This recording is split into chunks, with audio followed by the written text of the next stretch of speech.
Professor, seu nome, quem foram seus pais, aonde foram seus primeiros estudos? Meu nome é Júlio César Colvero. Sou filho de José Garibaldi Bortolotto Colvero e de Araci Achute Borim Colvero. Onde é que foram seus primeiros estudos, professor? Onde é que o senhor nasceu? Eu nasci em Santa Maria da Boca do Monte, no Passo da Areia. Ali passa, quem sobe depois da entrada do Colégio Militar, na subida, olhando na porteira do antigo hipódromo e olhando para trás, eu nasci naquele barranco ali. Meu pai me mostrou, minha placenta foi enterrada ali. É mesmo? No dia 5 de dezembro de 1934, às 6 horas e pouco da manhã, ao clarear do dia. 80 anos, professor. Sou filho do raio. Era um dia chuvoso, mas estava seco. Caiu um raio na tronqueira do palanque e tinha um fio de arame que passava por dentro da casa. Meu umbigo foi cortado pelo raio. Professor, onde é que o senhor estudou os primeiros estudos? Não, eu estou contando porque esse pedaço de arame existe até hoje. É mesmo? É uma relíquia da família. Onde é que o senhor fez os seus primeiros estudos, professor? Como? Os seus primeiros estudos. Seu colégio, onde é que o senhor começou a estudar? Tá. Bem, eu aprendi a ler com 5 anos. Adivinha como? No jornal não vinham as encartes com as figurinhas? Sim. Eu botava no chão e ia apontando a figurinha, minha mãe ia dizendo, é isso, que eu fui aprendendo. O senhor foi alfabetizado pela mãe? Com 6 anos já lia. Que beleza, professor. E a faculdade, professor, como é que o senhor entrou? Não, o que eu quero te dizer antes, já que tu mencionou isso, eu comecei em Tupã-Siretã, que nós morávamos lá, na época da guerra, o pai trabalhava em Tupã, e aquele matador matava 24 horas por dia para mandar carne para as tropas e tal, para os aliados. Meu pai diz, olha aqui, lá nós tínhamos um nível de classe média. Viemos para cá, meu pai ficou 9 meses desempregado no tempo da natureza, né? Até entrar na aviação ferroviária, foi duro. Porque ele achava que nós vindo para cá nós teríamos condições de estudar.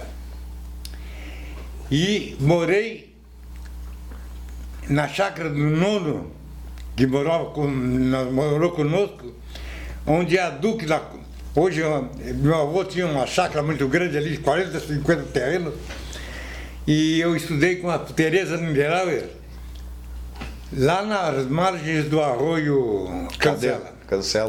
A água limpinha, tinha até lambari. Era professora muito dedicada e ela deixava eles entrar na água, né? Só que tem um detalhe que interessante, não tinha caderno, era lousa. De um lado era matemática, do outro era português. Tu escrevia, tinha que memorizar, depois passar um paninho úmido e apagava. Caderno não tinha, era raro. Naquele tempo, papel era difícil.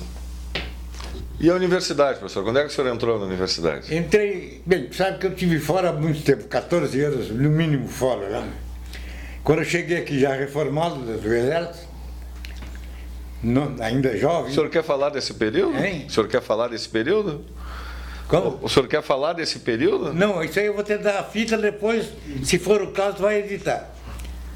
Eu cheguei aqui, nos primeiros anos eu não estudei, que eu tinha que trabalhar muito para poder sustentar meus filhos, porque praticamente a minha renda era reduzida. Aí com o dinheiro que eu tinha, que vendi uma casa em São Paulo, consegui comprar um chalé na Vila Oliveira. Naquele tempo eu vendi a casa por 3,5 milhões, né? Eu tinha um bom dinheiro para sobreviver algum tempo. E comprei a casa, consegui pagar. E andei muito doente, um período muito doente, decorrente do processo anterior, que eu adquiri O regime ali. Eu tive problemas marítimos e aéreos. Com a ditadura militar, Então, aí, e a documentação? Para ir a São Paulo era ruim, porque naquele tempo era controlado lá em São Paulo, não dava. Ela tinha um controle muito grande na época. Aí eu mandei pedir para o Colégio Antônio Raposo Tavares meus documentos, vieram. Aí me matriculei no Maneco. No Maneco. Fazer o segundo clássico, que porque eu já tinha passado para o terceiro, mas teve um problema institucional no país, sumiu tudo. Sumiu sua ficha? Fiz de novo o segundo clássico. Repeti o segundo clássico. O regime militar ele retirou seus estudos? O regime militar retirou seus estudos? Não deixou comprovar? Não, não é isso. Não foi que houve. Eu não podia estudar por problemas de saúde decorrente de problema de reumatismo que eu peguei, etc. Aí repeti o segundo clássico porque rodei em francês, só uma matéria. Tive que repetir. Fiz o terceiro. No Maneco.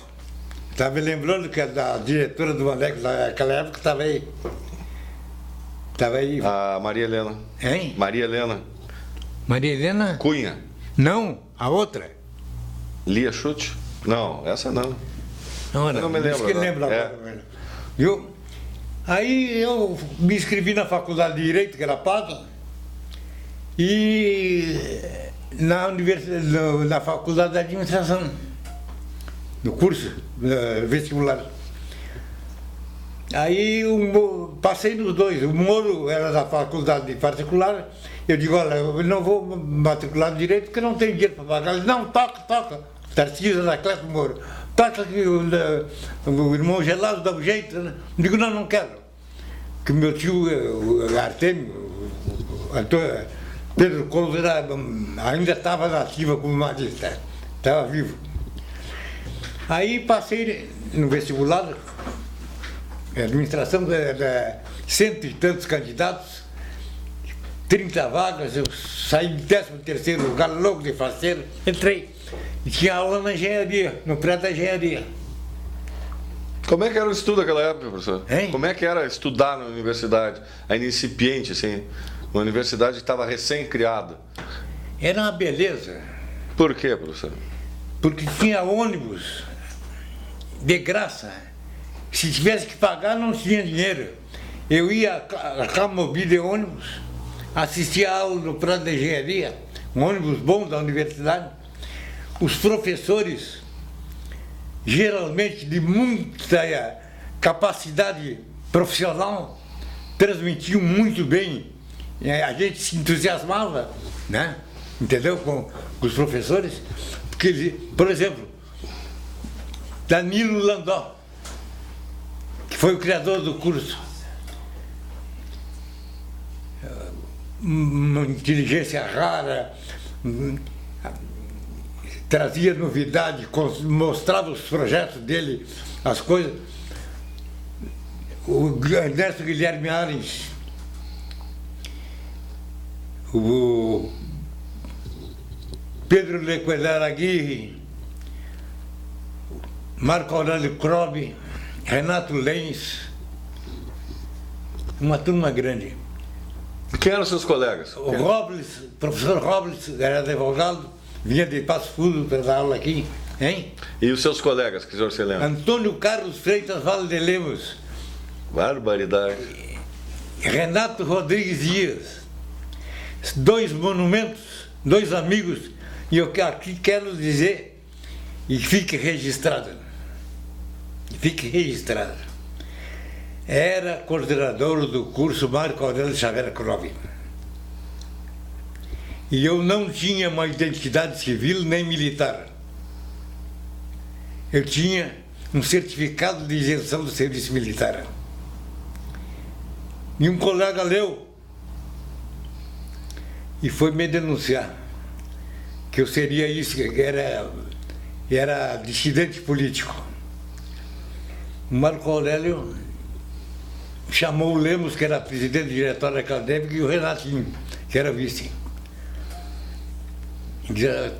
Temos um problema aí, a lei 2004 manda botar para fora, não pode terminar o curso.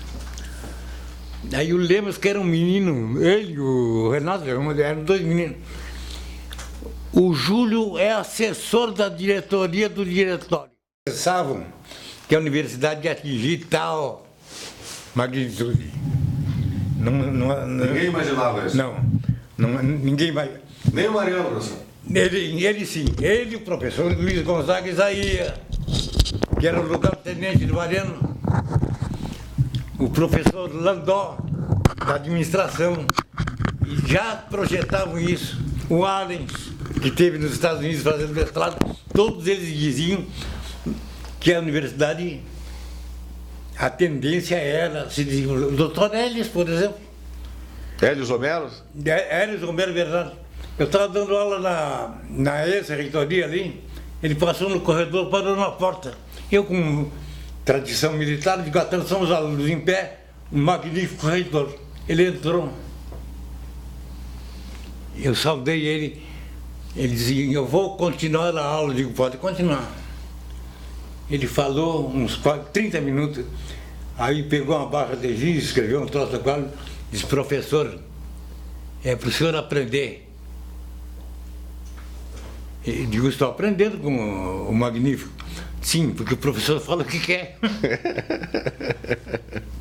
Professor Júlio, o que o senhor faria diferente nesses anos todos dele? Hein? O que o senhor faria diferente nesses anos todos de magistério?